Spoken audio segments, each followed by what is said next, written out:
کہ اگر آپ کو سرگوشی کرنی ہے تو آپ کس کس چیز میں سرگوشی کریں گے؟ نیکی اور تقوی کے کاموں میں، یعنی خیر کے کاموں میں، جو اللہ اور اس کے رسول کی اطاعت پر مبنی کام ہوتے ہیں ان میں آپ کریں گے، لیکن اسم اور عدوان یعنی معصیت رسول صلی اللہ علیہ وسلم یا شیطانی کاموں کے لیے ہاں اس پر جیسے کہا جائے سرگوشی نہیں کریں گے، کیونکہ شیطان کیا چاہتا ہے؟ وہ تو چاہتا ہے کہ نا لوگوں کے دل میں ایک طرح سے وسوسہ ڈالے، برے خیالات ڈالے، اور یہ چیز مومنوں کو غم میں مبتلا کرتی ہے۔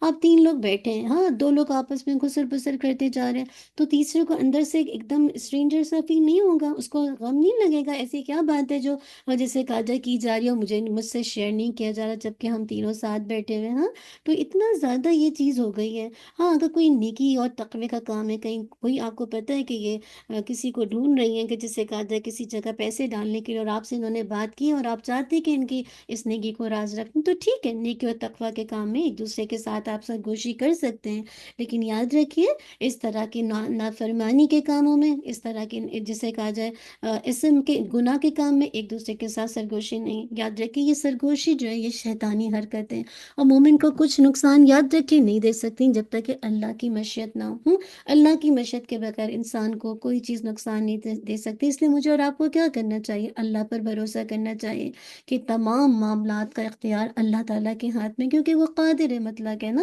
آپ دیکھیں نا، یہود و منافقین جو مل کر مسلمانوں کے تباہ و برباد کرنے کے لیے آپس میں سرگوشی کرتے رہتے تھے نا، تو یہ مسلمانوں کو ادب سکھا دیا گیا کہ جب تم میں سے تین اکٹھے ہو تو اپنے میں سے ایک کو چھوڑ کر دو آدمی آپس میں سرگوشی نہ کریں۔ کیوں؟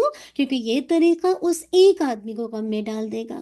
تو کبھی بھی جب اس طرح کی بات ہو تو آپس میں اس طرح سے جسے کاجا معاملہ کریں کہ کسی کو غم نہ ہو۔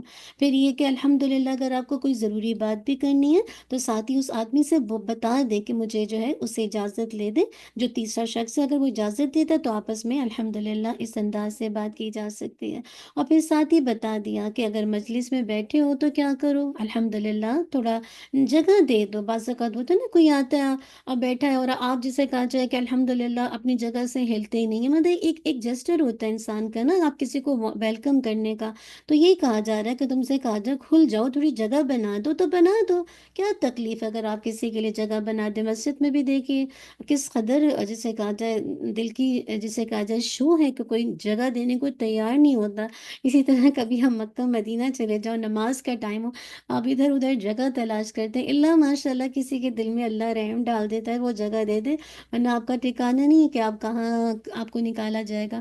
تو میرا کہنے کا مقصد ہے تھوڑا جگہ بنا دیں، کسی کو دے دیں، کسی کو ویلکم کر دیں، تو یہ چیز کیا ہوگا؟ الحمدللہ جب آپ کسی کے لیے اس طرح سے جگہ بنائیں گے تو پھر الحمدللہ آپ کے لیے اللہ تعالیٰ بہت کچھ راستے کھول دے گا، رزق کے راستے آپ کے دلوں میں جسے کہا جائے مطلب ہر طرح کی فراست ڈال دے گا۔ تو اور جب کبھی کسی وجہ سے یعنی ہر چیز میں آپ کو برکت دے گا جب آپ کسی کے لیے اس طرح کا جسٹر شو کریں گے۔ پھر یہ کہ الحمدللہ جب کسی وجہ سے آپ سے کہا جائے کہ آپ اٹھ جائیں یہاں سے نا، ابھی آپ کو جسے کہا جائے اٹھنا ہے یہاں سے یا کسی بھی وجہ سے، تو آپ اٹھ جائیں، اس میں کیا بات ہے نا، کوئی خاص وجہ سے یہ اٹھایا گیا ہوگا، ایسے موقع پر برا نہیں ماننا چاہیے۔ اور الحمدللہ مجلس کا مطلب ایک ادب ہوتا ہے، کسی مطلب اگر آپ کو کہا جا رہا ہے تو آپ اٹھ جائیے، ہو سکتا ہے کہ جسے کہا جائے مطلب یہ کوئی کام ہو، لیکن اللہ کے نبی صلی اللہ علیہ وسلم نے یہ بات فرمائی تھی کہ کوئی شخص کسی دوسرے کو اس کی جگہ سے اٹھا کر خود نہ بیٹھے، یہ نہ کریں۔ کیا آپ نے کسی کو اٹھایا اور خود جا کے بیٹھ گئے؟ بہت سے لوگ تو ایسے کرتے ہیں نا کہ جگہ جسے کہا جائے ریزرو کر لیتے ہیں، پتہ نہیں کہاں جاتے ہیں، اتنے میں کوئی اور آ کے بیٹھ جاتا ہے، ٹھیک ہے وہ بھی غلط ہے کہ کسی نے اپنا اسپاٹ رکھا ہے، لیکن اب وہی بات ہے کسی کو اٹھا کے اس کی جگہ پہ بیٹھنا، اس اللہ یہ کہ وہ خود آفر کر رہا ہے کہ آپ میری جگہ پہ بیٹھ جائیں، تو ٹھیک ہے نا، ایسا نہیں کرنا چاہیے۔ کوئی انتظامی ضرورت کے تحت کرنا پڑے تو دوسرے کو برا بھی ماننا نہیں چاہیے، ٹھیک ہے نا۔ تو اس سے انشاءاللہ اس طرح سے بات کرنے سے مسئلے بھی حل ہوں گے اور آپس میں دلوں کے اندر ایک فراغت آئے گی، ہاں دل وسیع ہوگا۔ تو ہمیشہ یاد رکھیے کہ انشاءاللہ جس طرح سے آپ معاملہ کریں گے تو اللہ تعالیٰ بھی انشاءاللہ آپ کے اندر وسعت و فراغی پیدا کرے گا، آپ کے مکان میں، آپ کے رزق میں، آپ کی قبر میں، ہر جگہ آپ کو فراغی ملے گی۔ اب آگے بتایا جا رہا ہے کیا؟ جی اب آگے بتایا جا رہا ہے جی، یہ ہم نے اے لوگوں کر لیا سرکشی جی۔ تو اچھا آگے بتایا جا رہا ہے کہ مومن وہ نہیں ہوتا جو صرف نماز روزہ کرتا ہے، بلکہ مومن کون ہوتا ہے؟ اگلی آیت میں بتایا جا رہا ہے جس کی زندگی کے تمام معاملات دین کی بنیاد پر کھڑے ہوتے ہیں، حتیٰ کہ وہ کسی سے محبت یا دشمنی بھی رکھتا ہے تو اس کا جو محور ہوتا ہے، اس کا جو جسے کہا جائے سینٹر پوائنٹ ہوتا ہے، وہ اللہ کی ذات ہوتی ہے۔ یعنی ان کے ہاں کسی سے محبت کرنے کے لیے کوئی رشتہ داری یا کوئی پیسہ یا کوئی عہدہ معیار نہیں ہوتا، بلکہ محبت کا جو معیار ہے وہ ایمان اور عمل صالح۔ یہاں پہ رک کے سوچیے، میری اور آپ کی دوستی اور دشمنی کا معیار کیا ہے؟ ہاں، میں اور آپ سوچیں کیا کسی رشتے کی وجہ سے ہم ایک دوسرے سے محبت کرتے ہیں؟ کوئی پیسہ اسٹیٹس ہے جس کی وجہ سے، کوئی عہدہ ہے جس کی وجہ سے؟ اصل محبت کا جو معیار ہونا چاہیے وہ ہے ایمان اور عمل صالح، اور خالص اللہ کی ذات کے لیے۔ لا تجد قوما یؤمنون باللہ والیوم الآخر، تو ان لوگوں کو جو اللہ اور یوم آخرت پر ایمان رکھتے ہیں نہیں پائے گا کہ وہ ان لوگوں سے دوستی رکھتے ہیں جنہوں نے اللہ اور اس کے رسول کی مخالفت کی، خواہ وہ ان کے باپ ہوں یا ان کے بیٹے یا ان کے بھائی یا ان کا خاندان۔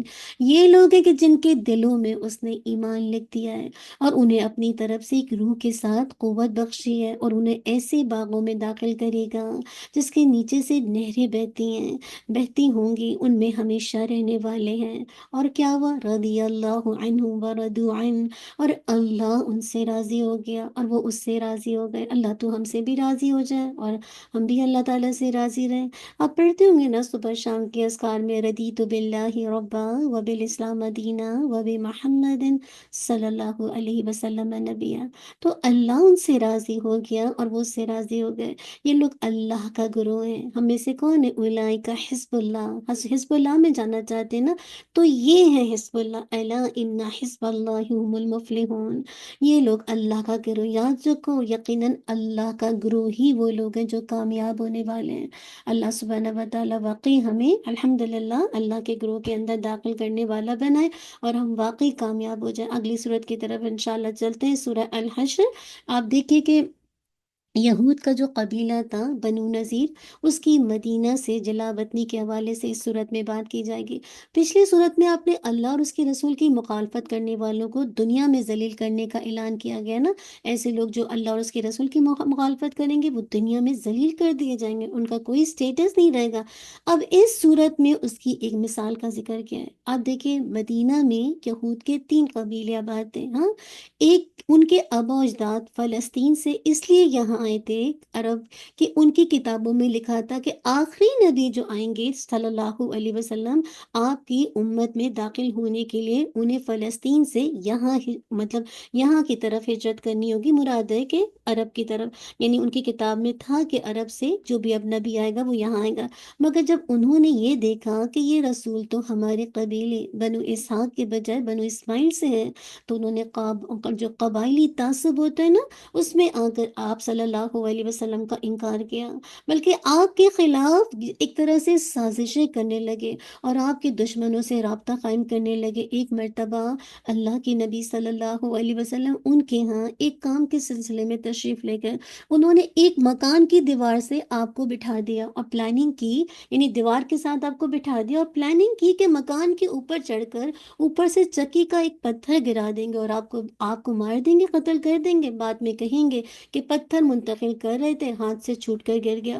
نبی صلی اللہ علیہ وسلم چونکہ اللہ کے بھیجے ہوئے رسول ہیں، وہی کے ذریعے سے بر وقت آپ کو بتا دیا گیا، تو آپ وہاں سے اٹھ گئے۔ اس عہد شکنی پر مسلمانوں نے ان کے قلعوں کا محاصرہ کر لیا، کیونکہ ان کے ساتھ کانٹریکٹ ہو چکا تھا کہ کسی طرح کا کانٹریکٹ توڑیں گے نہیں۔ اب کیا ہوا؟ انہوں نے چونکہ کانٹریکٹ توڑا تو مسلمانوں نے ان کے پورے فورٹ کا ایک طرح سے محاصرہ کر لیا۔ چند دنوں کے اندر اپنے قلعوں کے اندر یہ محصور رہنے کے بعد انہوں نے اپنی جان بخشی کی صورت میں جلا وطنی پر آمادگی ظاہر کی، کیونکہ اب ان کو تو بچنا ہی نہیں تھا۔ تو اب انہوں نے کہا کہ ٹھیک ہے ہماری جان بخش دیں اور ہمیں نکال دی یہاں سے، جسے آپ نے قبول کر لیا صلی اللہ علیہ وسلم، اور وہ لوگ مدینہ سے نکل کر خیبر میں جا کر آباد ہو گئے۔ اسی کا تذکرہ آ رہا ہے، سبح للہ ما فی السماوات و ما فی الارض وہو العزیز الحکیم۔ اللہ کا پاک ہونا بیان کیا، ہر چیز نے جو آسمان میں ہے اور جو زمین میں ہے۔ آپ بھی اللہ کی تسبیح کیجئے، سبحان اللہ و بحمدہ، سبحان اللہ العظیم۔ اور وہی سب پر غالب اور کمال حکمت والا ہے، وہی ہے جس نے اہل کتاب میں سے ان لوگوں کو جنہوں نے کفر کیا پہلے ہی، جسے کہا جائے یعنی پہلے انہوں جسے کہا جائے اکٹھے میں ان کے گھروں سے ان کو نکال باہر کیا۔ تم نے گمان نہ کیا تھا کہ وہ نکل جائیں گے، اور انہوں نے سمجھ رکھا تھا کہ یقیناً ان کے قلعے انہیں اللہ سے بچانے والے ہیں، یا اتنی مضبوط جسے کہا جائے گھروں میں کہاں سے نکالا جائے گا۔ تو اللہ ان کے پاس آیا جہاں سے انہوں نے گمان نہیں کیا تھا، اور اس نے ان کے دلوں میں رعب ڈال دیا، اور وہ اپنے گھروں کو اپنے ہاتھوں اور مومنوں کے ہاتھوں کے ساتھ برباد کر رہے تھے۔ کیا کیفیت ہو گئی نا اللہ کا، جو کہتے ہیں نا وَقَذَفَ فِي قُلُوبِهِمُ الرُّعْبَ، ایسے وہ یعنی اللہ نے ایسا مسلمانوں کا روب ڈالا کہ وہ اپنے ہی ہاتھوں سے اپنے جسے کہا جائے گھروں کو جو انہوں نے اپنے ہاتھوں سے بنائے تھے، ایک طرح سے اس کو میس کر رہے تھے، توڑ رہے تھے، اور مومنوں کے ہاتھوں سے برباد کر رہے تھے۔ تو اب کہا جا رہا ہے کیا؟ بس عبرت حاصل کرو آنکھوں والے، اللہ تعالیٰ کہہ رہے فَاعْتَبِرُوا يَا أُولِي الْأَبْصَارِ، عبرت حاصل کرو اے آنکھوں والوں۔ اور اگر یہ نہ ہوتا تو کہ اللہ نے ان پر جلا وطن ہونا لکھ دیا تھا، تو یقیناً وہ انہیں دنیا میں سزا دیتا، اور کیا ان کے لیے آخرت میں آگ کا عذاب ہے۔ کانٹریکٹ توڑا ہے نا، اتنا بڑا اللہ کے نبی کے ساتھ دشمنی کی، آپ کو مارنے کی پلاننگ کی، تو دنیا تو سزا ملتی ملتی، لیکن آخرت میں دیکھیے آگ کا عذاب، کیونکہ اللہ کے نبی کی رسالت کو ماننا نہیں، اس پہ آپ کو ختم کرنے کی سازش۔ یہ اس لیے کہ بے شک انہوں نے اللہ اور اس کے رسول کی مخالفت کی، اور جو اللہ کی مخالفت کرے گا تو بلا شبہ اللہ بہت سخت سزا دینے والا ہے۔ اللہ سبحانہ و تعالیٰ میں بچا کے رکھے۔ آج کتنے لوگ ہیں اللہ اور اس کے رسول کی مخالفت کرتے ہیں، امیجنیشن میں لائیے کیا کچھ ان کا انجام ہونے والا ہے۔ اللہ تعالیٰ ہم سب کو بچا کے رکھے۔ اسی لیے بتایا اسلام کا اصول کیا ہے کہ جو علاقہ یا مال غنیمت جنگ کے ذریعے حاصل کیا جائے، ہاں، تو وہ جنگ میں حصہ لینے والے جو مجاہدین ہوتے ہیں اس میں تقسیم کیا جائے گا۔ اور جو علاقہ یا مال بغیر جنگ کے حاصل ہو جائے، ایک جنگ کے ساتھ حاصل ہوتا ہے اس کو مال غنیمت کہتے ہیں، لیکن کچھ علاقے کچھ مال جنگ کے بغیر بھی حاصل ہوتے ہیں، اس کو مال فے کہا جاتا ہے۔ وہ مجاہدین میں تقسیم کرنے کے بجائے عام مسلمانوں کی فلاح و بہبود کے لیے قومی خزانے میں جمع کیا جاتا ہے، اس کو مال فے کہا جاتا ہے۔ تو اسی کی بات کرتے ہوئے اللہ سبحانہ و تعالیٰ نے فرمایا ما آفاء اللہ علی رسولہ من اہل القرى فللہ وللرسول ولذی القربى والیتامى والمساکین، اور جو کچھ بھی اللہ نے ان بستیوں والوں سے اپنے رسول پر لوٹایا، سوچی نا، سب کچھ ان کو جلا وطن کر کے نکالا جا رہا ہے، تو اپنے ہاتھوں سے جو چیزیں برباد کر رہے تھے، لیکن باقی ساری پراپرٹی کس کو مل رہی تھی؟ بغیر جنگ کیے ہوئے مسلمانوں کے آ رہی تھی۔ اور یہ جو بغیر جنگ کے جو پیسہ آتا ہے نا، یہ قومی خزانے کے اندر جمع ہوتا ہے۔ تو وہی کہا جا رہا ہے کہ جو کچھ بھی اللہ نے ان بستیوں والوں سے اپنے رسول پر لوٹایا، تو وہ اللہ کے لیے اور اس کے رسول اور قرابت دار اور یتیموں اور مسکینوں اور مسافروں کے لیے، تاکہ وہ تم میں سے مالداروں کے درمیان ہی گردش کرنے والا نہ ہو۔ دیکھیے بہت بڑا اصول ہے یہاں پہ، اگر مال غنیمت کی طرح مال فے بھی مجاہدین میں تقسیم کر دیا جاتا تو وہ چند گھروں میں جاگیردار بن کر رہ جاتا، اور عام مسلمان بالکل محروم ہو جاتے اس جسے کہا جائے مال سے۔ اس لیے کسی بھی ملک کا معاشی نظام جسے کہا جائے چلانے کے لیے، ہاں، اس کے لیے بنیادی جو اصول ہے کہ پیسے کو سرکل کرنا چاہیے، مراد ہے کہ پیسے کو جیسے پہیا گھومتے نا، یعنی مراد ہے کہ اس طرح گھومنا چاہیے، نہ کہ صرف ایک جگہ جا کے جمع ہو کر اور وہ جسے کہا جائے اپنی جاگیردار بناتے رہیں، امیر ہوتے جائیں، اور جو عام مسلمان ہیں وہ اس مال سے محروم ہوتے رہیں۔ اگر اس طرح کا سسٹم ہوگا تو ملک کا معاشی نظام تباہ ہو کر رہ جائے گا۔ تو معیشت کا، اکنامک کا بنیادی اصول یہ ہے کہ پیسے کو سرکولیٹ کرو، جن کو اللہ نے زیادہ پیسہ دیا وہ غریبوں کی جسے کہا جائے ان پر خرچ کریں، نہ کہ اپنے اوپر خرچ کرتے رہیں اور پھر اس کو جمع کرتے رہیں، خرچ کرتے رہیں، جمع کرتے رہیں۔ اسی لیے تو آج دیکھیں کتنی نہیں اکنامی کا کیا حال ہے، معیشت کا کیا حال ہے. ہاں، کیونکہ ہم جب پیسہ جو غریبوں کو نہیں دیں گے، مسافروں کو نہیں دیں گے، مسکینوں کو نہیں دیں گے، فقراء کو نہیں دیں گے، تو آج دیکھیے وہ امینوں کی جان کے دشمن ہو جائیں گے. تو یہ اصول اسی وقت جیسے کہا جائے چلے گا جب اس طرح کا تقسیم کی جائے گی، اور پھر جا کے یہ نظام صحیح سے کام کرے گا. لہٰذا پیسہ کسی بھی صورت میں صرف مخصوص لوگوں کے پاس جمع نہیں ہونا چاہیے. اسی لیے اللہ تعالیٰ نے کہا کہ جب اس طرح کا مال آئے گا تو کیسے تقسیم کیا جانا چاہیے. پھر وہ لوگ کس قدر عظیم ہے، امیجنیشن میں لائیے کہ جنہوں نے اپنا سب کچھ اسلام کے لیے لٹا کر ہجرت اختیار کی، اور وہ لوگ بھی کم عظیم نہیں ہیں جنہوں نے مہاجرین کا بوجھ اٹھایا کہ انہیں اپنی ہر چیز میں حقیقی شراکت دار بنایا. اللہ تعالیٰ ان سب کی تعریف کرتے ہوئے کہتے ہیں للفقراء المہاجرین الذین اخرجوا من دیارہم واموالہم یبتغون فضلا من اللہ ورضوانا. یہ مال ان محتاج گھر بار چھوڑنے والوں کے لیے جو اپنے گھروں اور اپنے مالوں سے نکال باہر کیے گئے ہیں. ہاں، مہاجرین کو کیسے نکال دیا گیا تھا، تو یہ مال فیض ان کے لیے.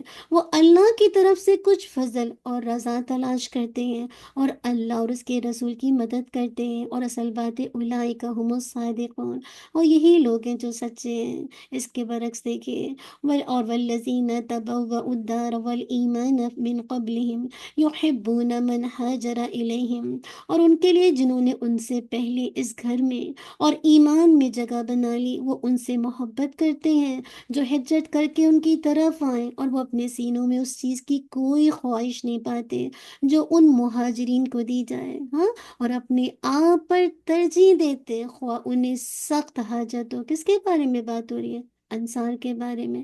اور جو کوئی اپنی نفس کی حرص سے بچا لیا گیا تو وہی لوگ ہیں جو کامیاب ہیں. آپ دیکھیے جب مہاجرین ہجرت کر کے مکہ سے مدینہ آئے تو آپ دیکھیے کیسے انہوں نے اپنی گھر، اپنی جائیداد، ہر چیز میں حصہ دینا شروع کر دیا. ہاں، اپنی جسے کہا جائے خوشی کے ساتھ. ہاں، اپنی یعنی ان کے اندر کوئی شو نہیں تھی جسے کہا جائے. انہوں نے جگہیں دی، گھر دی، بزنسز میں ان کو جسے کہا جائے شراکت دی، اور اپنی ذات پر ترجیح دی. ہاں، ایون بہت سے نے تو اپنی بیویوں کے کہا کہ ہماری 2 بیویاں ہیں تو ہم ان کو طلاق دیتے، اب ان سے شادی کر لیں. تو کہنے کا مقصد ہے خواہ ان کو خود جسے کہا جائے وَلَوْ كَانَ بِهِمْ خَصَاصَةٌ، حالانکہ انہیں خود سخت حاجت ہو، لیکن انہوں نے کس کو ترجیح دی؟ جو باہر سے جسے کہا جائے مدینہ کی طرف مہاجرین آئے جسے کہا جائے.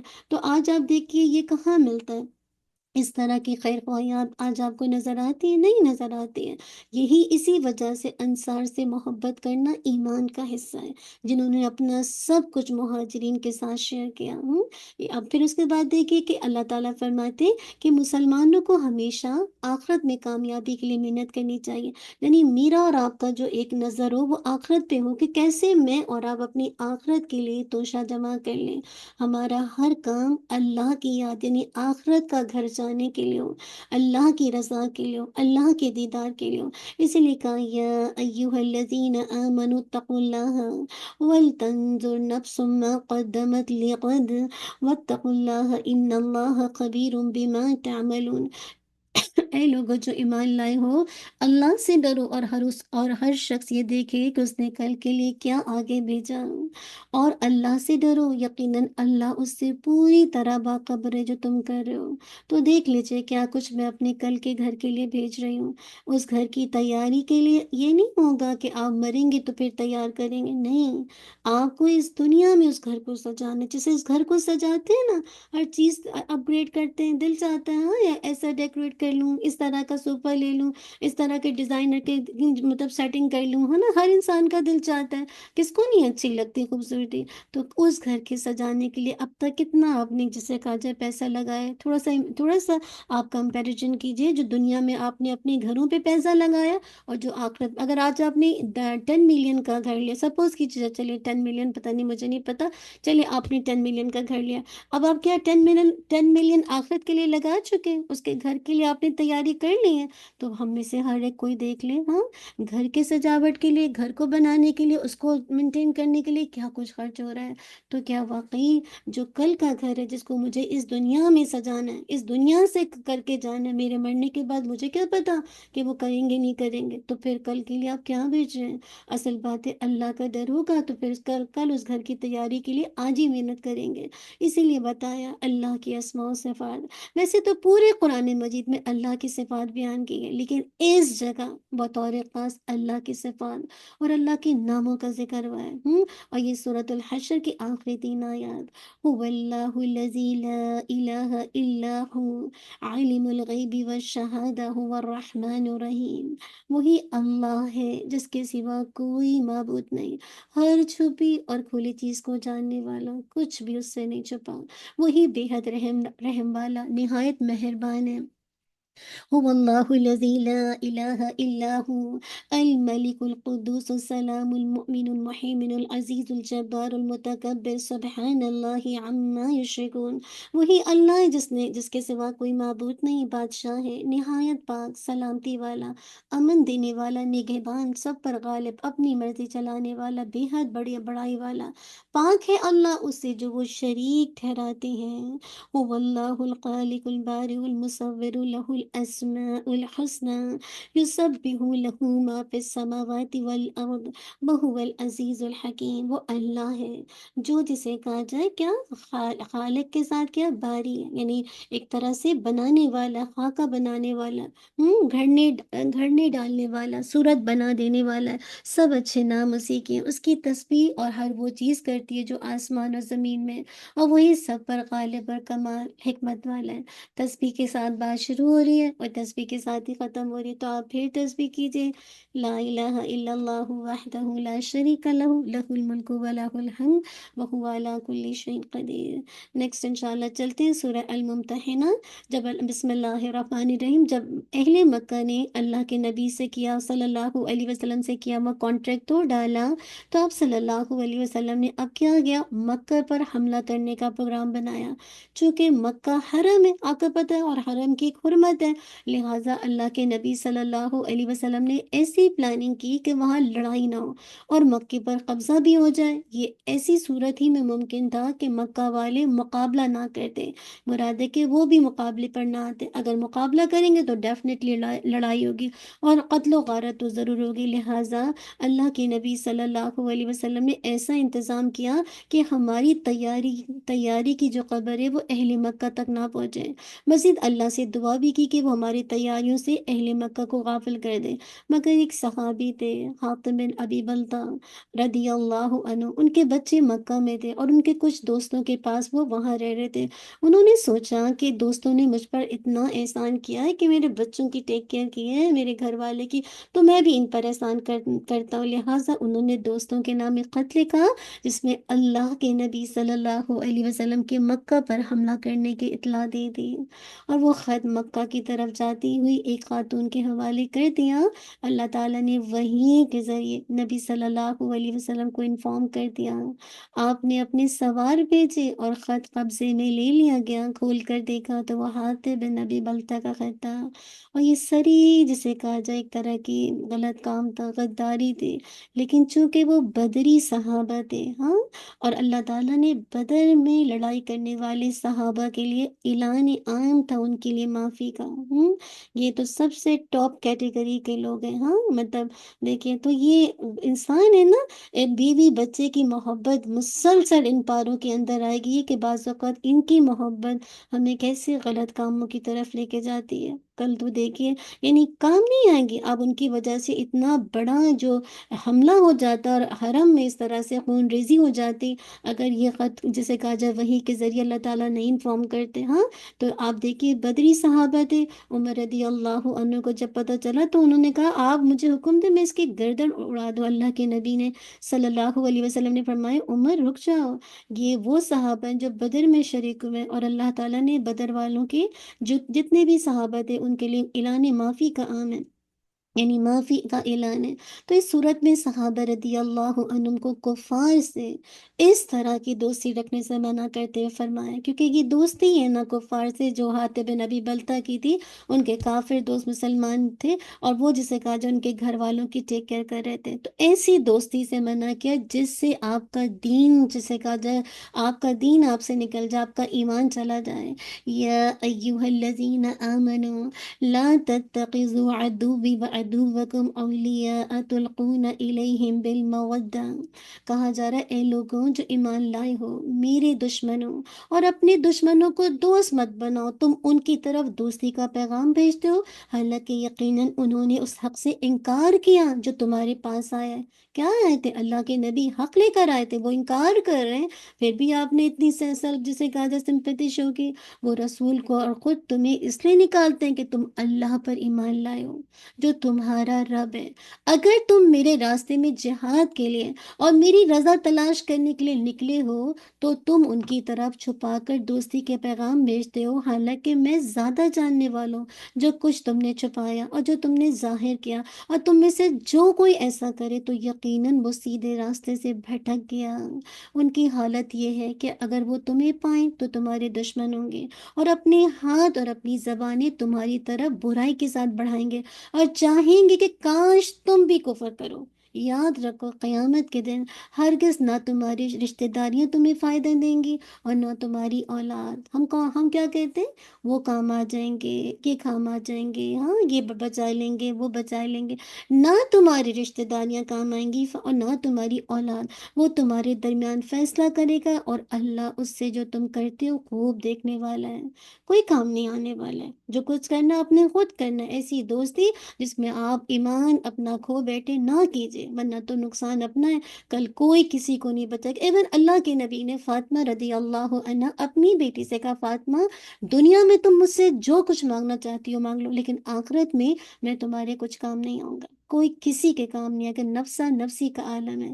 آج جن رشتہ داریوں کے نام پر ہم گناہ کرتے ہیں، جن اولاد کی وجہ سے ہم گناہ کرتے ہیں، یہ کل نہیں کام آنے والی ہیں، ہاں، تو یہ فیصلہ کل قیامت کے دن ہو جائے گا۔ اسی لیے پھر فرمایا کہ تم ابراہیم علیہ السلام کے دین پر ہونا، لہٰذا تمہاری دشمنی، تمہاری جو دوستی اور دشمنی کے معاملے میں تمہیں ابراہیم علیہ السلام اور ان کے ساتھیوں کے طریقے پر چلنا چاہیے، نہ کہ تم کفار کے طریقے کو اپناؤ۔ ہاں، تو اگر تمہیں دوستی کا جسے کہا جائے ایک تمہیں کرنا ہی ہے، اس کا پاس رکھنا ہے، تو تم کس کے ساتھ دوستی کرو؟ جو ابراہیم علیہ السلام کے ساتھی ہیں اور جو ان کی طریقے پر چلتے ہیں۔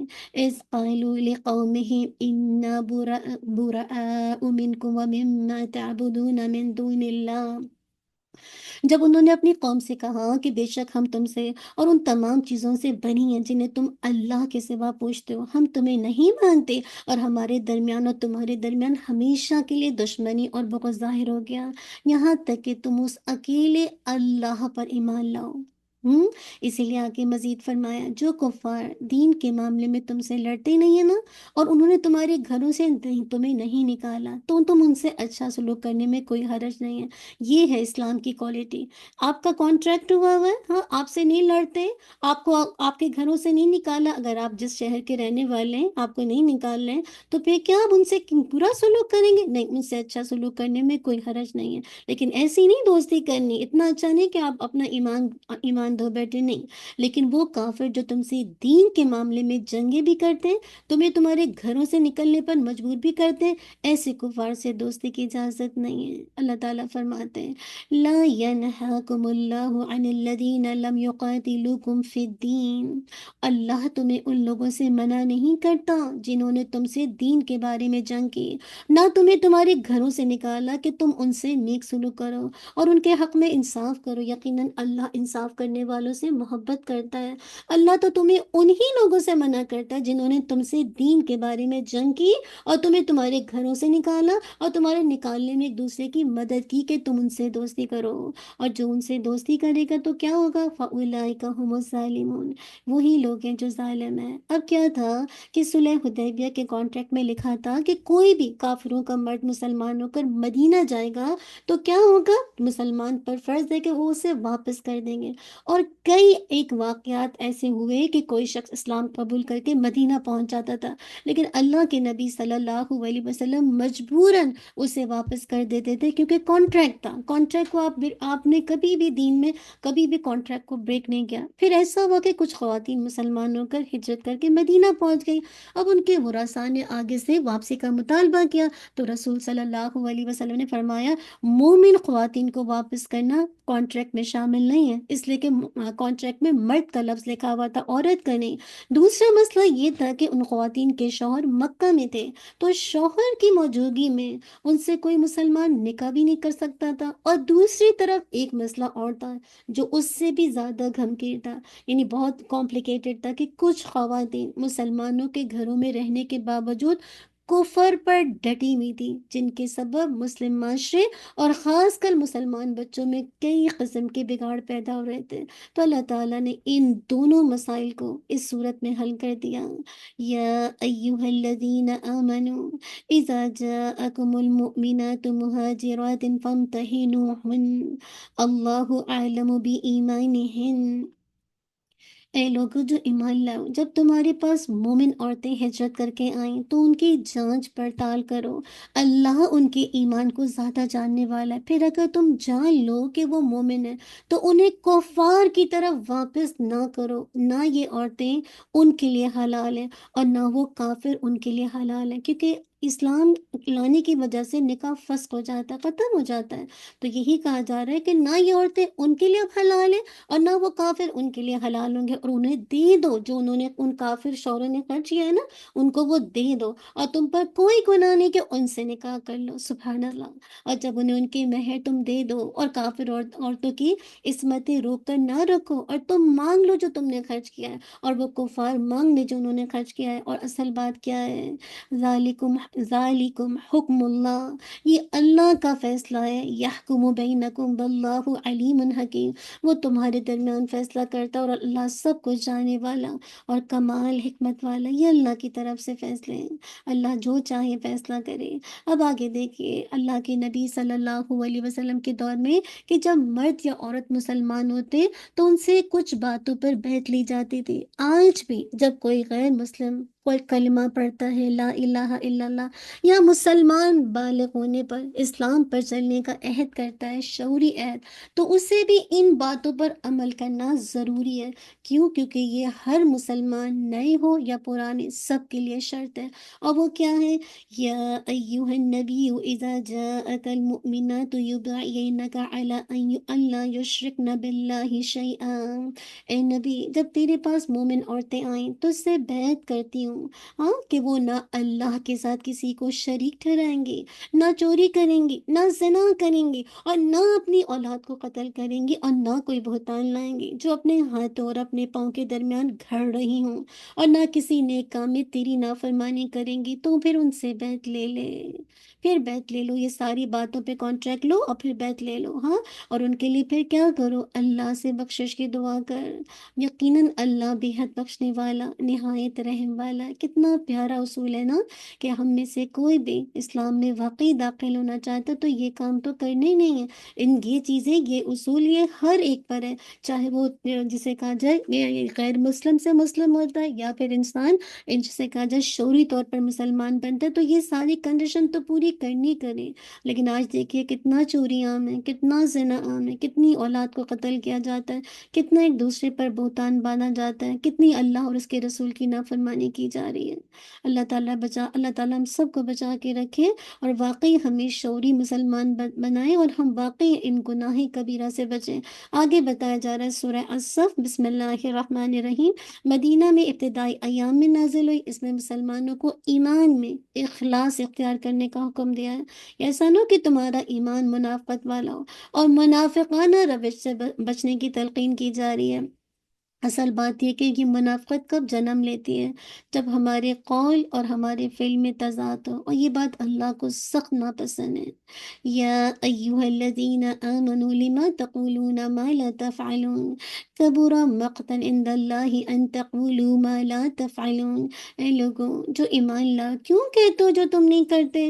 اللہ کے نزدیک ناراض ہونے کے اعتبار سے بڑی بات ہے کہ تم وہ کہو جو تم نہیں کرتے۔ ایسا نہیں لگتا کہ آج تو سارا کا سارا یہی چل رہا ہے؟ ہاں، اس کی کچھ صحابہ تھے نا، آپس میں بیٹھ کر کہہ رہے تھے کہ اللہ کو جو سب سے زیادہ پسندیدہ عمل ہے تو وہ ہمیں اللہ کے نبی صلی اللہ علیہ وسلم سے پوچھنا چاہیے تاکہ ہم اس پر عمل کر سکیں، لیکن آپ صلی اللہ علیہ وسلم کے پاس جا کر پوچھنے کی جرات ہی نہیں کر رہے تھے۔ اللہ تعالیٰ نے یہ آیتیں نازل کر دی، ہاں، کہ اصل بات تو خطاب تو مومنوں سے ہے، ہاں، لیکن بتا دیا گیا کہ اصل چیز جس چیز کی طرف بات کی جا رہی ہے کہ تم جو کہتے ہو نا تو وہ کرتے کیوں نہیں ہو؟ جو منہ سے بات نکالتے ہو اسے پورا کیوں نہیں کرتے؟ جو زبان سے کہتے ہو اس کی پاسداری کیوں نہیں کرتے؟ تو یہ چیز اللہ کی ناراضگی کا باعث ہے۔ اللہ تعالیٰ ایسے لوگوں پر سخت ناراض ہوتا ہے جو کیا کرتے، جو کہتے کچھ ہے اور جسے کہا جائے کرتے کچھ ہے۔ اور یہی قول و فعل کا تضاد جو ہے یہ انسان کو منافقت بناتا ہے۔ ایک ہوتا ہے نا انسان سلپ ہو گیا، اور ایک انسان ہے کہ اس کے قول اور فعل میں بہت سے تضاد ہے۔ آج بھی دین کے نام پہ اتنے آپ کو تضاد ملیں گے قول اور فعل کے اندر۔ اللہ تعالیٰ کو یہ چیز سخت ناراض کرتی ہے۔ اللہ تعالیٰ بچا کے رکھے، ٹھیک ہے اگر میں آپ کو کوئی بات کہتی ہوں، میں خود بھی اسٹرگل کر رہی ہوں نیکیوں کے لیے، آپ بھی اسٹرگل کر رہے ہیں، ہم سب اسٹرگل کر رہے ہیں، ہاں، اس میں کوئی شک نہیں ہے، لیکن اتنا زیادہ کانٹراسٹ جو ہوتا ہے قول اور فعل کے اندر، تو پھر وہ چیز کیا ہے کہ آپ کے اندر بھی نہیں جاتی نا۔ مراد ہے کہ یہ جو علم ہے یہ آپ کے دل کے اندر جانا چاہیے، جیسے ہم نے کل کی آیت میں دیکھا تھا فضیل رحمہ اللہ کا قصہ، ہاں، کہ کیا ابھی وہ وقت نہیں آتا کہ لوگوں کے دل اللہ کے خشیت سے ڈر جائیں؟ کہتے وقت آ گیا، فوراً وہ ڈاکو چھوڑا، چوری چھوڑی، اور بس فوراً جسے کہا جائے ایسے اتنے زبردست اللہ تعالیٰ نے ان کو کیا کچھ عنایت کیا نا۔ تو میرا کہنے کا مقصد ہے آج ہمارے قول و فعل میں تضاد کی وجہ سے اکثر لوگ دین کو بھی جسے کہا جائے یعنی دین والوں کو بدنام کرتے ہیں، صرف انسان کے آپس میں اس کانٹراسٹ کی وجہ سے۔ تو ہم نہ کہیں ایسی باتیں جو ہم خود نہیں کرتے، ہم لوگوں کو حجاب کا حکم دیں، اور ہمارا حال یہ کہ ہم اتنے فینسی اور اتنے اس طرح کے لباس پہنے اور ہم کہیں کہ اوکے، یہ کیا کون سا طریقہ اوکے ہے نا؟ تو کہنے کا مقصد ہے اللہ تعالیٰ ہمیں ہمارے قول و فعل میں اللہ تعالیٰ منافقت سے بچائے، اور ہم جو بات، کیونکہ ایمان جو ہے نا وہ صرف قول کا نام نہیں ہے بلکہ فعل، یعنی آپ کا ایمان جو ہے وہ آپ کے ایکشن سے ہوتا ہے۔ قول سے تو آپ لا الہ الا اللہ کہہ دیں گے لیکن دل اس کی تصدیق کرتا ہے اور عمل اس کو کنفرم کرتے ہیں۔ اسی لیے سابقہ دو اقوام کی مثالیں دے کر ان کے رویے سے مجھے اور آپ کو پرہیز کرنے کا حکم دیا۔ پہلے اللہ تعالیٰ نے یہودیوں کی مثال دی، وَإِذْ قَالَ مُوسَىٰ لِقَوْمِهِ يَا قَوْمِ، اور جب موسیٰ علیہ السلام نے اپنی قوم سے کہا اے میری قوم تم مجھے کیوں تکلیف دیتے ہو، حالانکہ یقیناً تم جانتے ہو کہ میں تمہاری طرف اللہ کا رسول ہوں۔ پھر جب وہ ٹیڑھے ہو گئے تو کیا ہوا؟ اللہ نے ان کے دل ٹیڑھے کر دیے۔ بس ایک دفعہ فلما ذاقوا اذاق اللہ قلوبہم، ایک دفعہ ٹیڑھے ہو گئے تو اللہ نے ان کے دل ٹیڑھے کر دیا۔ واللہ لا یہدی القوم الفاسقین، اور اللہ نافرمان لوگوں کو ہدایت نہیں دیتا۔ نافرمانی کی کثرت ہو جائے تو پھر کیا، ہدایت آپ کے پاس نہیں آئے گی۔ پھر نصارہ کے رویے کی مثال دی، وَإِذْ قَالَ عِيسَى ابْنُ مَرْيَمَ يَا بَنِي إِسْرَائِيلَ إِنِّي رَسُولُ اللَّهِ، اور جب عیسیٰ ابن مریم علیہ السلام نے کہا اے بنی اسرائیل بلا شبہ میں تمہاری طرف اللہ کا رسول ہوں، اس کی تصدیق کرنے والوں جو مجھ سے پہلے تورات کی صورت میں ہے، اور ایک رسول کی بشارت دینے والا جو میرے بعد آئے گا اس کا نام احمد ہے۔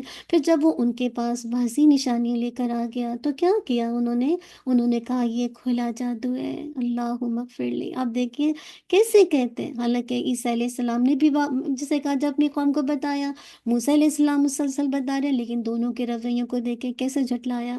تو آپ دیکھیے اسلام تو ہر حال میں غالب ہو کر رہی کرنا چاہیے وہ دونوں جھٹلائیں۔ اس وقت سیاسی حالات یہ تھے کہ پورا عرب مسلمانوں کے مقابلے میں ایک تھا، اور ہر گروہ اپنی اپنی جگہ پر اسلام اور مسلمانوں کو ختم کرنے کی کوششوں میں مصروف تھے۔ مسلمانوں کی حالت یہ تھی کہ کچھ ہجرتوں کے ستائے ہوئے تھے اور کچھ مہاجرین کا بوجھ اٹھائے ہوئے تھے، اس کے ساتھ ساتھ کافروں کی سازشیں بھی ناکام بنا رہے تھے اور ان سے جنگیں بھی لڑ رہے تھے۔ تو ایسے موقع پر اللہ تعالیٰ نے فرمایا، ہاں ہاں، کیسے یہ سارے کام ہو رہے تھے؟ تو پورا عرب مسلمانوں کے مقابلے میں تھا، تو اللہ تعالیٰ کہتے ہیں یریدون لیطفئوا نور اللہ بافواہہم واللہ متم نورہ ولو کرہ الکافرون۔ وہ چاہتے ہیں کہ اللہ کے نور کو، یہ جو قرآن ہے، اس کو، یہ حق ہے، اس کو اپنے منہوں کے ساتھ بجھا دیں، اور اللہ اپنے نور کو پورا کرنے والا، اگرچہ کافر لوگ ناپسند کریں۔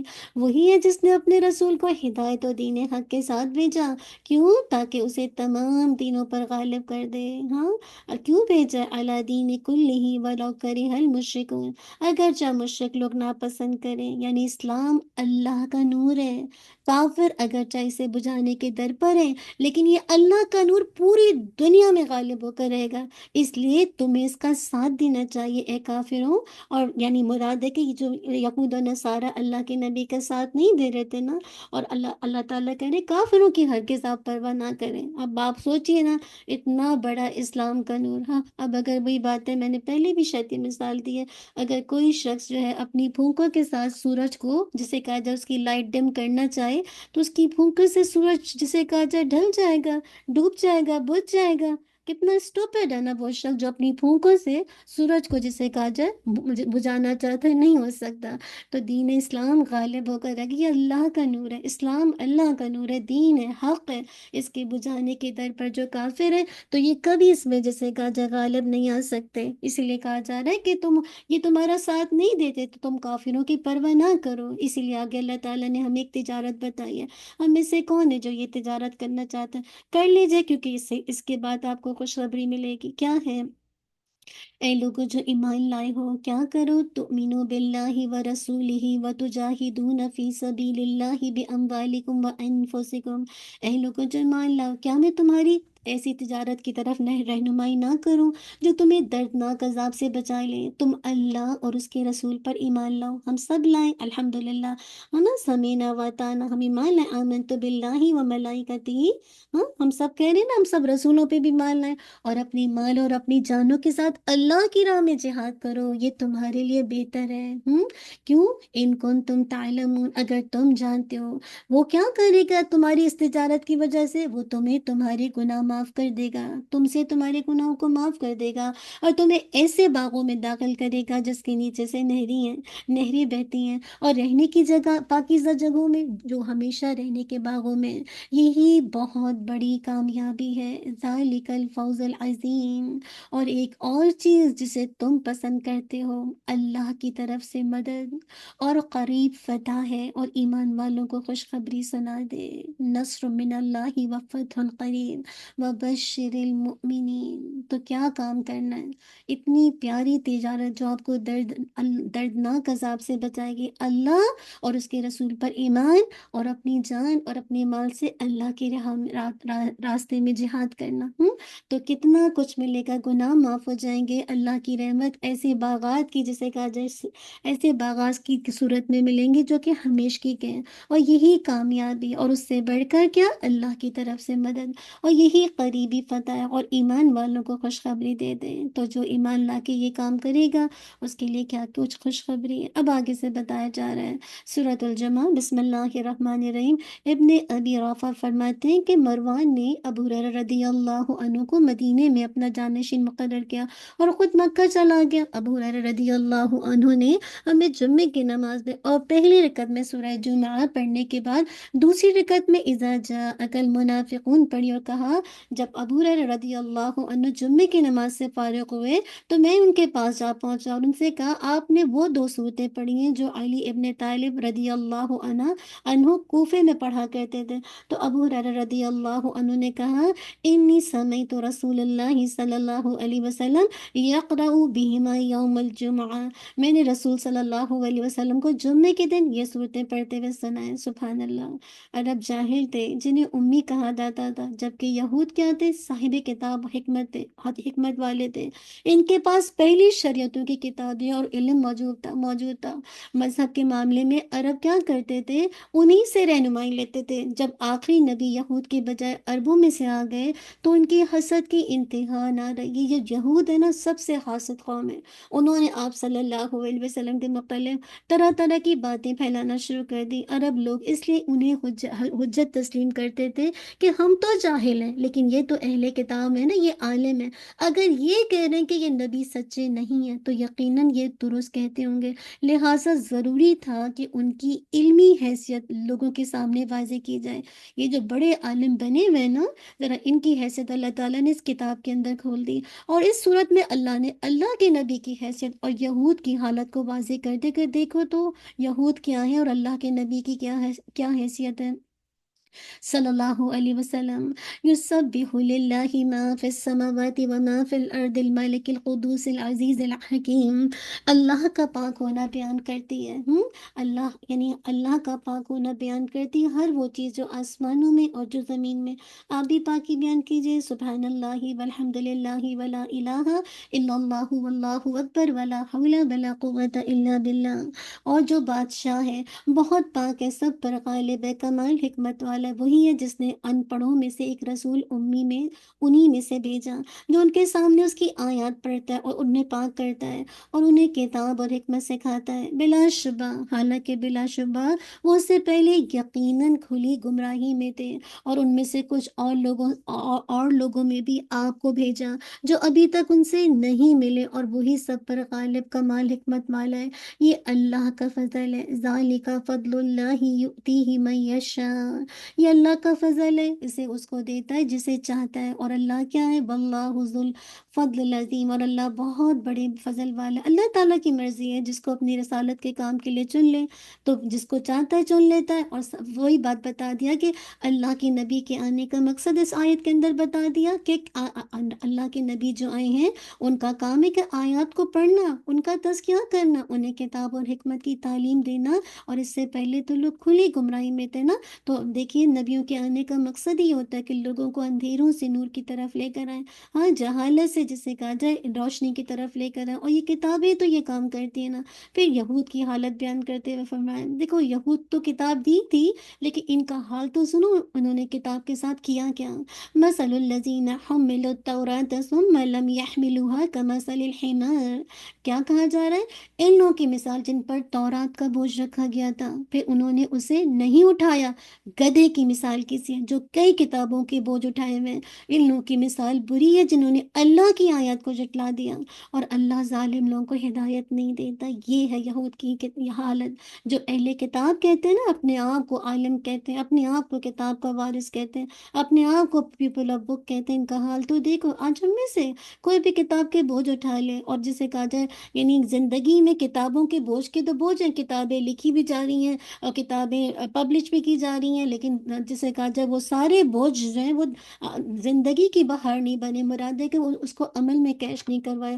تو ان کی مثال بھی یہودیوں کی طرح ہے، کس طرح سے بوجھ پہ بوجھ کتابوں کا لدا ہوا ہے۔ تو کتنی بری مثال ہے۔ آپ سوچئے کہ جب انسان علم کو کیش نہیں کرواتا، بتا دیا گیا تھا ان کی کتاب میں کہ اللہ کے نبی آئیں گے اور تمہیں ان کا ساتھ دینا ہے، ہاں ان کے مشن میں ان کی مدد کرنی ہے، اور دیکھیے تعصب، یہ جو عصبیت ہے یا قومیت کی وجہ سے انسان کہہ دے کہ یہ میری قوم سے نہیں ہے تو میں اس کی مدد نہ کروں، تو پھر کیا ہوتا ہے؟ یہ حسد جیلیسی انسان کو اللہ کی آیات، حقیقت کو، حق کو جسے کہا جائے انکار کرنے میں ہیلپ کرتی، پھر اللہ اسے نہ کو ہدایت نہیں دیتا۔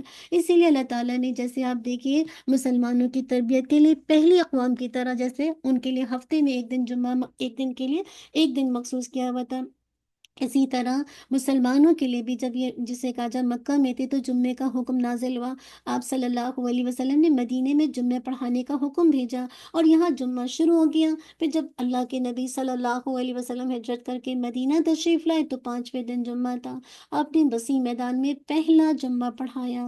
اسلامی معاشرے کی تعلیم و تربیت میں یاد رکھیے جمعے کے دن کی بڑی اہمیت ہے، اس لیے اللہ تعالیٰ نے جمعے کے دن کے آداب بیان کرتے فرمایا، یا ایھا الذین آمنوا اذا نودی للصلاة من یوم الجمعة فاسعوا الی ذکر اللہ وذروا البیع ذالکم خیر لکم ان کنتم تعلمون۔ اے لوگوں جو ایمان لاؤ، جب جمعے کے دن نماز کے لیے اذان دی جائے تو اللہ کے ذکر کی طرف لپکو، یعنی مراد ہے کہ نماز کی طرف آ جاؤ اور خرید و فروخت چھوڑ دو۔ اور ہم تو اس وقت تجارت کر رہے ہوتے ہیں۔ اب دیکھیے گی اسلامی ہمارے جمعے کے دن کے لیے اسپیشل اس کے آداب بتائے جا رہے ہیں۔ یہ تمہارے لیے بہتر ہے اگر تم جانتے ہو۔ پھر جب نماز پوری کر لی جائے تو کیا کرو، زمین میں پھیل جاؤ اور اللہ کے فضل سے حصہ تلاش کرو اور اللہ کو بہت یاد کرو، بہت زیادہ۔ کیوں؟ لعلکم تفلحون، تاکہ تم فلاح پا جاؤ۔ جو جتنا یاد کرے گا اتنا فلاح اس کا مقدر بن جائے گی۔ آگے بتایا سورۃ المنافقون، مدینہ کا دیکھیں، بسم اللہ الرحمن الرحیم۔ آپ دیکھیں جب مدینہ سے، یعنی مدینہ کے بعد مسلمانوں کو الحمدللہ جب وہاں پہنچے تو وہاں مدینے میں مکہ سے ہجرت کر کے تو وہاں ان کو ایک نئی مخلوق سے واسطہ پڑا۔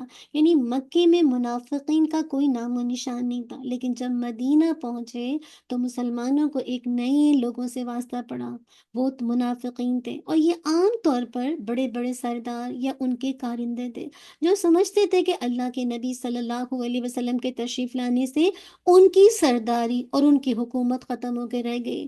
لیکن اسلام آتے ہی معاشرہ اس قدر مضبوط ہو گیا تھا کہ وہ سمجھتے تھے کہ ہم اس کی کھلی عام مخالفت نہیں کر سکتے۔ ہاں، اب جیسے ظاہر بات ہے جب معاشرہ اسٹرانگ ہوتا جاتا ہے، فائنینشلی طور پر بھی اسٹرانگ ہوتا ہے، تو پھر لوگ اس کی عام طور پر مخالفت کھلے کھلا نہیں کر سکتے۔ لہٰذا ان لوگوں نے بظاہر کلمہ پڑھ لیا لا الہ الا اللہ اور صوم و صلات کی پابندی بھی کرنے لگے، لیکن اندرونی یعنی انٹرنلی طور پر اسلام کو اکھاڑ پھینکنے اور مسلمانوں کو نقصان پہنچانے کا کوئی موقع یہ منافق ہاتھ سے جانے نہیں دیتے۔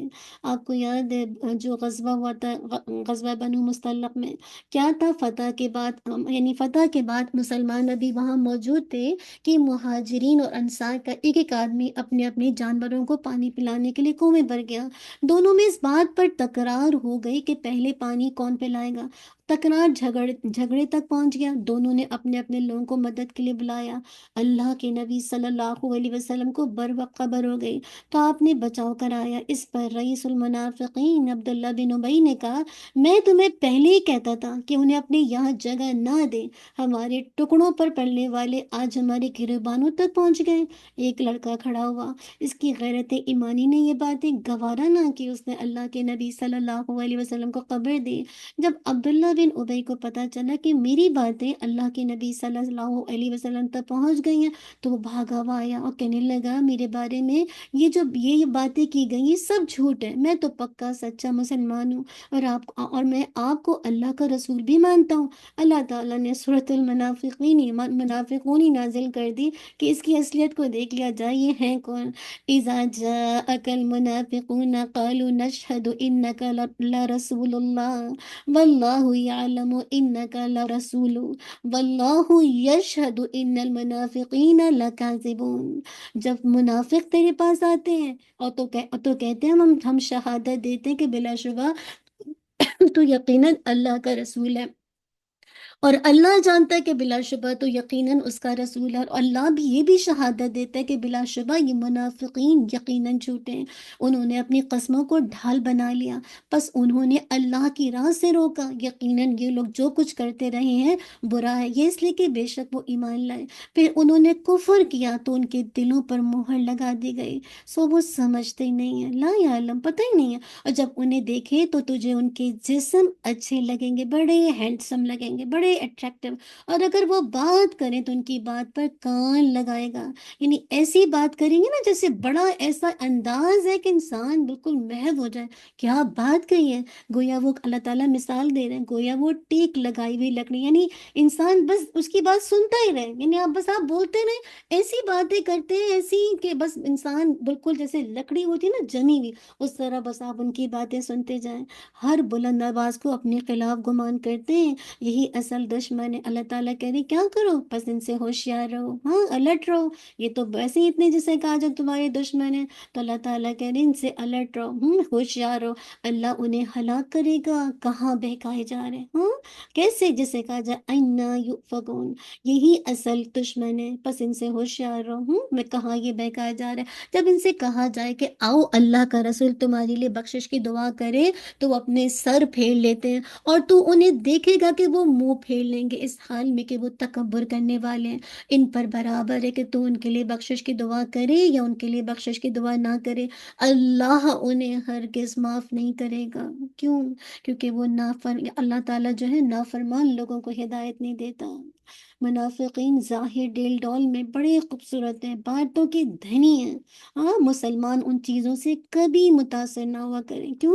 کیونکہ وہ ایمان لانے کے بعد کفر کرتے ہیں، اور وہ اللہ اور اس کے رسول اور مسلمانوں کے سخت دشمن ہیں۔ اب اس کے باوجود بھی آپ دوستی کرتے تو کریے، اللہ ہمیں نفاق سے بچا دے۔ اللہم انی اعوذ بک من الشقاق والنفاق وسوء الاخلاق۔ اب آگے موت کا وقت آنے سے پہلے اللہ تعالیٰ کرے خرچ کرو، بہت ضروری ہے تمہارے لیے خرچ کرنا۔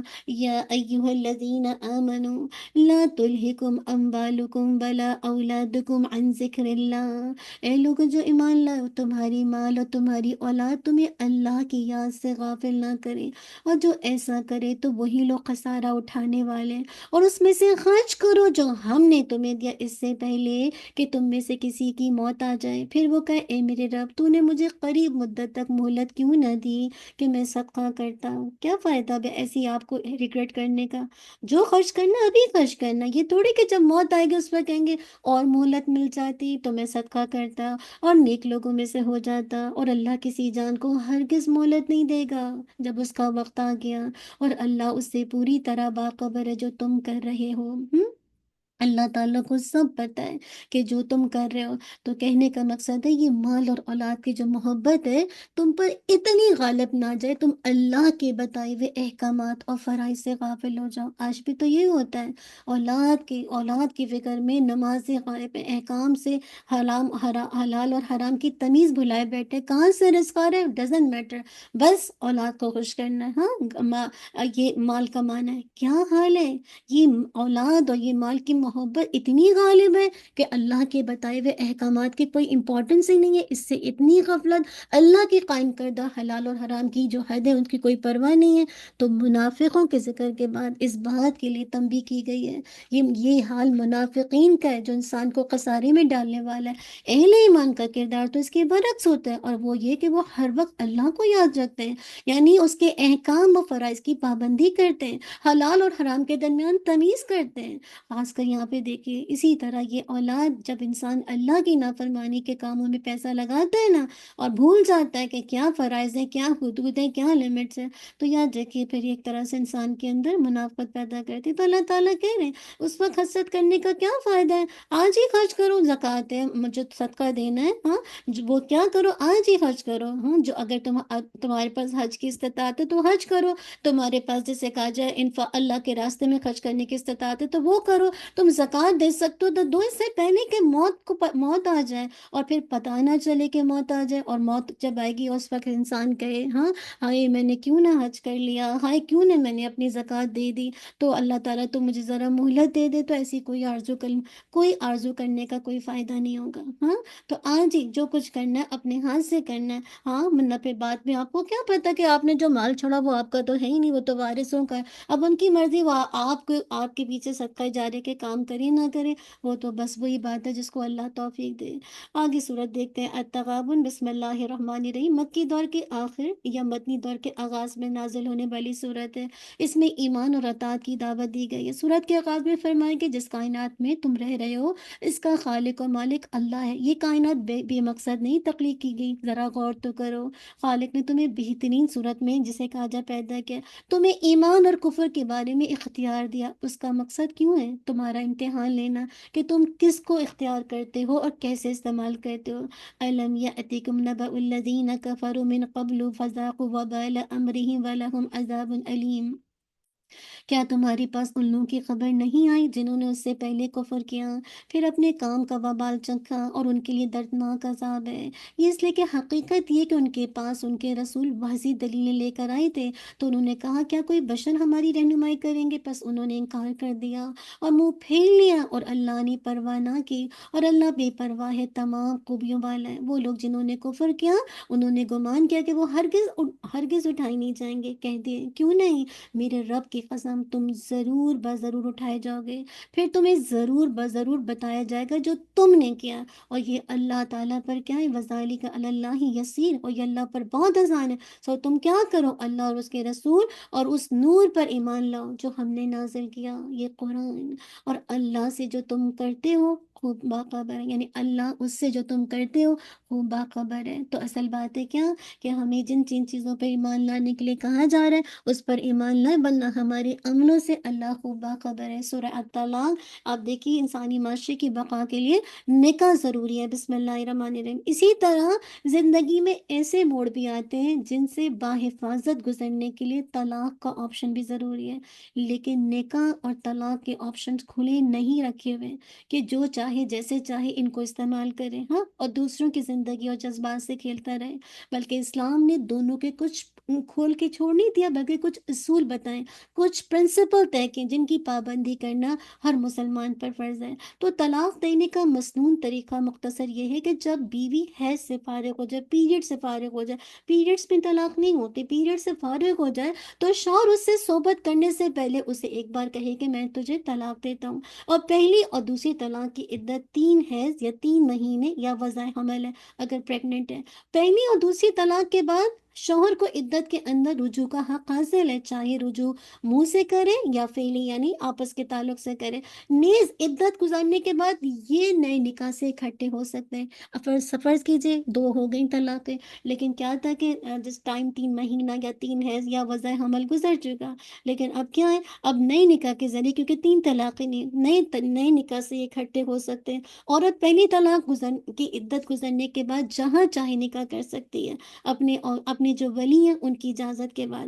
پہلی اور دوسری طلاق کی عدت کے دوران نہ بیوی ناراض ہو کر اپنے والدین کے گھر جائے، اور نہ شوہر اسے اپنے گھر سے نکال سکتا ہے، بلکہ جو بھی نان نفقہ ہے، اس کی جو رہنے کی جگہ، وہ خاوند کی اسٹل ذمہ داری ہے۔ اور یہ یاد رکھ کے اکٹھا جو 3 طلاق ایک محفل میں دینا، یہ خلاف سنت عمل ہے۔ اگر کوئی بھی ایسا کرتا ہے تو وہ ایک طرح کی ایک ہی طلاق رجعی شمار ہوگی۔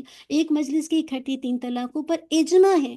عبداللہ ابن عباس فرماتے ہیں دور نبوی صلی اللہ علیہ وسلم، ابو بکر کے دور عمر رضی اللہ عنہ کی خلافت کے 2 سال تک 3 طلاقیں ایک ہی شمار ہوتی تھی۔ اسی لیے اللہ تعالیٰ نے فرمایا یا ایہا النبی اذا طلقتم النساء فطلقوهن لعدتهن واحصوا العدة۔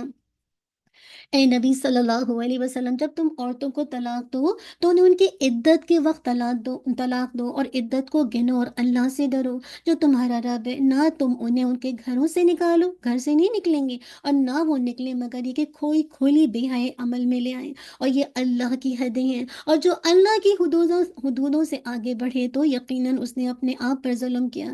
تو نہیں جانتا، ہاں تو نہیں جانتا، شاید اللہ اس کے بعد کوئی نئی بات پیدا کر دے۔ پھر جب وہ اپنی میعاد کو پہنچنے لگے، ٹائم یعنی ہونے لگا عدت کا، تو انہیں اچھے طریقے سے یا تو روک لو یا اچھے طریقے سے انہیں جدا کر دو، اور اپنوں میں سے 2 صاحب عدل آدمی گواہ بنا لو، اور شہادت اللہ کے لیے قائم کرو۔ یہ وہ حکم ہے جس سے اس شخص کو نصیحت کی جاتی ہے جو اللہ اور یوم آخرت پر ایمان رکھتا ہے۔ اتنی بڑی بات کہی ہے نا طلاق کے حوالے سے۔ آج طلاقوں کو مذاق بنا دیا ہے، ہر بندہ ہر 4 مہینے 6 مہینے کے بعد گھر میں بیٹھا ہوا ہے۔ اللہ تعالیٰ معاف کر دے، کسی میں پیشنٹ ہی نہیں رہا۔ ایک اللہ کی یہی آیت رہ گئی تھی، انہی کا مذاق اڑایا جا رہا ہے کہ ایک جو اللہ اور یوم آخرت پر ایمان رکھتا ہے اور جو اللہ سے ڈرے گا تو اللہ تعالیٰ کرے وہ اس کے لیے نکلنے کا کوئی راستہ بنا دے گا۔ یہ جو تقویٰ ہے نا، یہ انسان کو بچا لیتا ہے۔ اسی لیے فرمایا اسکنوہن من حیث سکنتم، کیا کہا جا رہا ہے، انہیں وہاں سے رہائش دو جہاں تم رہتے ہو اپنی طاقت کے مطابق، اور انہیں اس لیے تکلیف نہ دو کہ ان پر تنگی کرو۔ اگر وہ حمل والی ہو تو ان پر خرچ کرو یہاں تک کہ وہ اپنا حمل وضع کر دیں، مراد ہے کہ حمل کمپلیٹ ہو جائے۔ پھر اگر وہ تمہارے لیے دودھ پلائیں تو انہیں ان کی اجرتیں دو، اور آپس میں اچھے طریقے سے مشورہ کرو۔ اگر تم آپس میں تنگی کرو تو عنقریب اسے کوئی اور عورت دودھ پلا دے گی، لازم ہے کہ وسعت والا اپنی وسعت میں سے خرچ کرے، اور جس پر اس کا رزق تنگ کیا گیا ہے تو وہ اس میں سے خرچ کرے جو اللہ نے اسے دیا ہے۔ اللہ کسی شخص کو تکلیف نہیں دیتا مگر اسی کی جو اس نے اسے دیا ہے۔ ان قریب اللہ کیا کرے گا؟ تنگی کے بعد آسانی پیدا کر دے گا۔ ہے یہ ان مال اسری یسرا، ہر تنگی کے ساتھ آسانی پیدا ہوتی ہے۔ یاد رکھیے جو طلاق یافتہ عورت کی جو عدت ہے، جس کے اندر شوہر اس سے رجوع کرنے کا حق رکھتا ہے، عام عورتوں کی عدت جو ہے 3 حیض ہے، 3 پیریڈز ہے، اور حمل والی کی جو ہے اس کے بچے کی پیدائش ہے، اور جسے کسی کو وجہ سے حیض ہی نہیں آتا، پیریڈز نہیں آتے، تو اس کی عدت 3 مہینے ہے۔ اسی طرح حلالہ، ہاں حلالہ کے بارے میں آپ نے سنا ہوگا بہت زیادہ۔ عبداللہ بن مسعود رضی اللہ عنہ فرماتے ہیں لعن رسول اللہ صلی اللہ علیہ وسلم محلہ بل محلل لہ، اللہ کے نبی صلی اللہ علیہ وسلم نے حلالہ کرنے والے اور کرانے والے دونوں پر لعنت بھیجی ہے۔ آج تو معاشرے میں کیا حلالہ چل رہا ہے، یہ شرعی حلالہ، وہ حلالہ، اللہ تعالیٰ معاف کرے۔ یاد رکھیے یہ حلالہ جو ہے غیر شرعی، اور حرام نے، ہاں حرام نے کہا کیوں؟ نمبر 1 حلالہ میں اولیاء کی اجازت نہیں ہوتی، دوسرا حق مہر نہیں ہوتا، تیسرا گواہ نہیں ہوتے، تیسرا چوتھا حلالہ کا اعلان نہیں ہوتا، پھر یہ ولیمہ نہیں ہوتا، پھر نیت خراب ہوتی ہے، اور پھر یہ کہ نکاح حلالہ تاحیات نہیں ہوتا بلکہ ٹیمپریری ٹائم تک کے لیے ہوتا ہے۔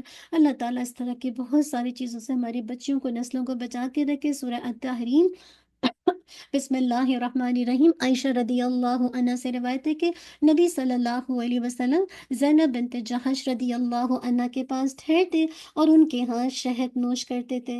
میں نے اور حفصہ رضی اللہ عنہ نے باہم مشورہ کیا کہ ہم میں سے جس کے پاس بھی اللہ کے نبی صلی اللہ علیہ وسلم تشریف لائیں وہ آپ سے کہے کہ آپ سے مغافیر کی بو آتی ہے، کیا آپ نے مغافیر تو نہیں کھایا؟ چنانچہ آپ صلی اللہ علیہ وسلم دونوں میں سے ہر ایک کے پاس تشریف لے گئے تو انہوں نے آپ سے یہی بات کہی۔ آپ صلی اللہ علیہ وسلم نے فرمایا لا بل شرب تو اصلاً عند زینب بنت جہش ولن اعود له، کوئی بات نہیں، میں نے زینب بنت جہش کے ہاں شہد پیا ہے، اب دوبارہ نہیں پیوں گا۔ اور اللہ تعالیٰ نے آیتی نازل کر دی یا ایہا النبی لما تحرم ما احل اللہ لک تبتغی مرضات ازواجک واللہ غفور رحیم۔ اے نبی آپ وہ چیز کیوں حرام کرتے ہیں جو اللہ تعالیٰ نے آپ کے لیے حلال کی ہے؟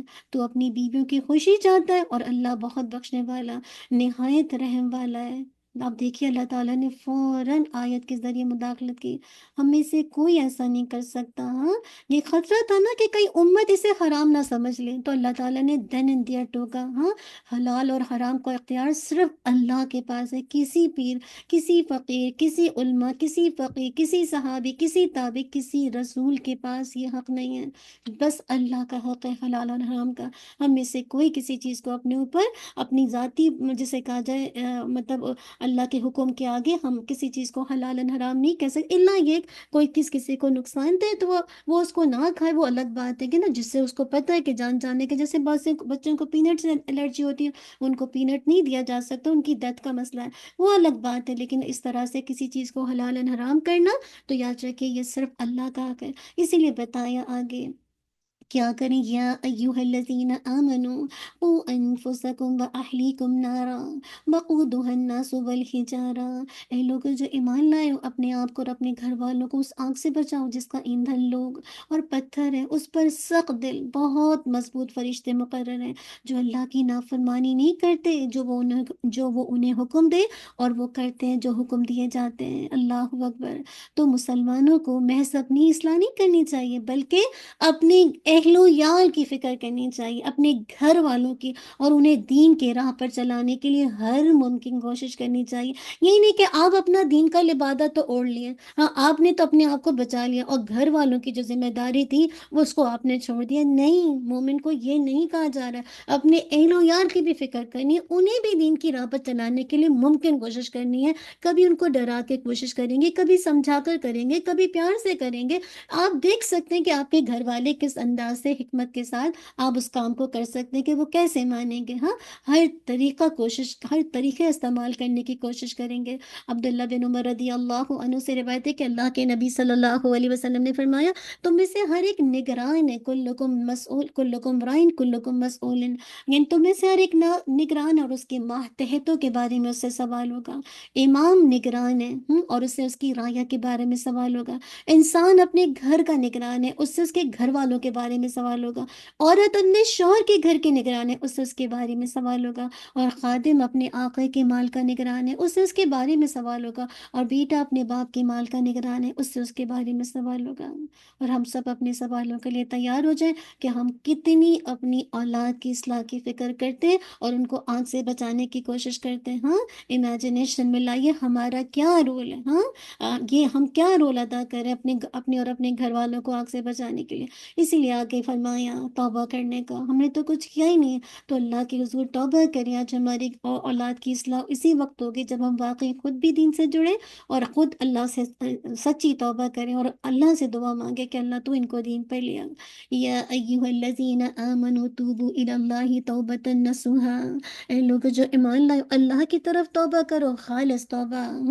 تمہارا رب قریب ہے کہ تم سے تمہاری برائیاں دور کر دے اور تمہیں ایسے باغوں میں داخل کرے جس کے نیچے سے نہریں بہتی ہیں۔ جس دن اللہ نبی کو اور ان لوگوں کو جو اس کے ساتھ ایمان لائے رسوا نہیں کرے گا، ان کا نور ان کے آگے اور ان کی دائیں طرف دوڑ رہا ہوگا، اور وہ کیا کہیں گے؟ ربنا اتمم لنا نورنا واغفر لنا انک علی کل شیء قدیر۔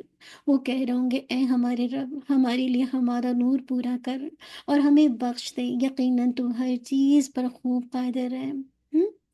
تو بھی رمضان کا مہینہ ہے نا، سچی توبہ کریں، خالص توبہ کریں، ایسی توبہ کہ واقعی اس کے بعد آپ اس گناہ کو نہ کریں، گناہ پہ نادم بھی ہوں، ہاں، اللہ کی طرف رجوع بھی کریں، آئندہ نہ کرنے کا ارادہ کریں، دعا مانگا کریں، اللہم انا نسألک توبۃ نصوحا قبل الموت۔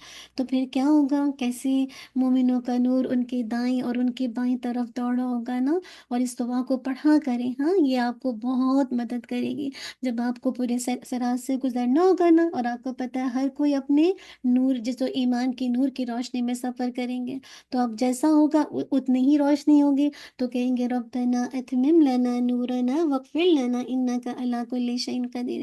اب اللہ تعالیٰ نے نوح علیہ السلام اور آخر میں لوط علیہ السلام کی دو بیویاں، ان کی مثال دی ہے، اور کیسے مثال دی آپ دیکھیں، ضرب اللہ مثلا للذین کفروا امرأۃ نوح وامرأۃ لوط کانتا تحت عبدین من عبادنا صالحین۔ کہا جا رہا ہے اللہ نے ان لوگوں کے لیے جنہوں نے کفر کیا، نوح کی بیوی اور لوط کی بیوی کی مثال بیان کی، وہ ہمارے بندوں میں سے دو نیک بندوں کی نکاح میں تھیں، پھر انہوں نے ان دونوں کی خیانت کی، اور خیانت کی تو وہ اللہ سے بچانے میں ان کے کچھ کام نہ آئے، اور کہہ دیا گیا کہ داخل ہونے والوں کے ساتھ تم دونوں آگ میں داخل ہو جاؤ۔ انبیاء کی بیوی ہیں، لیکن آپ دیکھیں کہاں جا رہی ہیں؟ آگ میں جا رہی ہیں، لوط علیہ السلام کی بھی اور نوح علیہ السلام کی۔ نوح علیہ السلام کی جو بیوی تھی نا اپنے شوہر کی، دونوں اپنے شوہروں کی جسے کہا جائے راز کو فاش کرتی تھیں، ہاں، دونوں اپنے شوہروں کی غیبت کرتی تھیں، اور ساری باتیں ان کی دوستی ان کے جسے کہا جائے اپنی قوم کے ساتھ تھی۔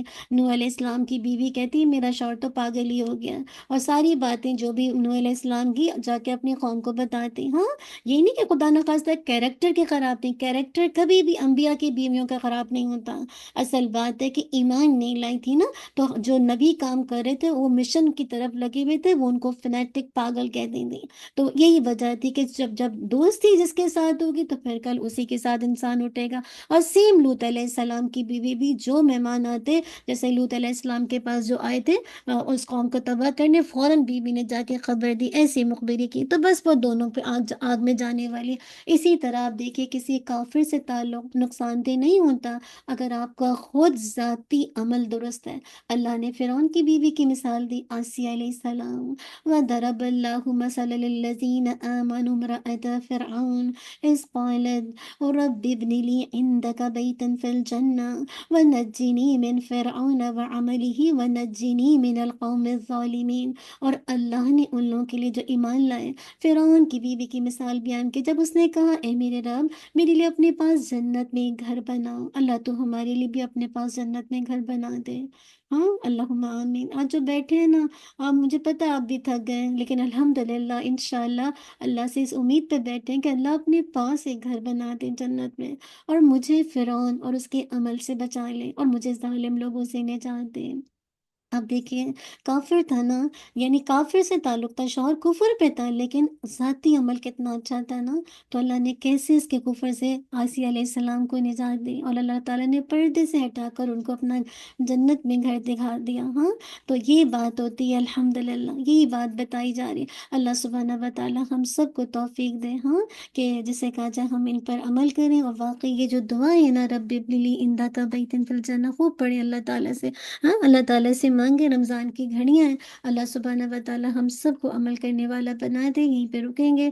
جزاک اللہ خیرا کثیرا، بارک اللہ فیک، ربنا تقبل منا انک انت السمیع العلیم وتب علینا انک انت التواب الرحیم. سبحانک اللہم وبحمدک، نشہد ان لا الہ الا انت، نستغفرک ونتوب الیک. سبحان ربک رب العزت عما یصفون، والسلام علی المرسلین، والحمد للہ رب العالمین.